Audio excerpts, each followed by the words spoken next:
এই নিয়তে যে আল্লাহ তুমি মৃত্যুর সময় আমাকে ঈমানের হালতে মৃত্যু দিও। যদি এই নিয়তে কোনো ব্যক্তি 1000 বার দৈনিক এই দরুদ শরীফের আমলটা করতে পারে, আমি আশাবাদী ইনশাআল্লাহ আল্লাহ তাআলা আমাদের প্রত্যেকের নসিবে ঈমান অবস্থায় মৃত্যু দিবে। এটা খুব বেশি কঠিন কিছু না। দেখেন, আমরা যারা 5 ওয়াক্ত নামাজ মসজিদ থেকে বাসা থেকে মসজিদে এসে আদায় করি, যদি আমি সাল্লাল্লাহু আলাইহি ওয়াসাল্লাম এই দরুদটা যদি পড়ি বাসা থেকে মসজিদ পর্যন্ত, মসজিদ থেকে বাসা পর্যন্ত, আমার মনে হয় যে 200 বার পড়া সম্ভব।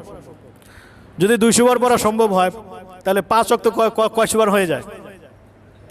1000 বার হয় কি না? শুধু এই 5 ওয়াক্ত 1000 বার হয়ে যায়। যারা আমরা অফিস আদালত করি, বাসা থেকে অন্তত অফিস পর্যন্ত যেতে কতক্ষণ সময় লাগে? আধা ঘন্টা 1 ঘন্টা তো লাগেই। গাড়িতে বসে থাকি, গাড়িতে বসে বসে পাশের ব্যক্তির সাথে কথা না বলে আমি যদি সাল্লাল্লাহু আলাইহি ওয়াসাল্লাম পড়ি, আধা ঘন্টাও লাগবে না, 1000 বার হয়ে যাবে। বাসা থেকে মসজিদে যাই, বাসা থেকে অফিসে যাই, অফিস থেকে বাসা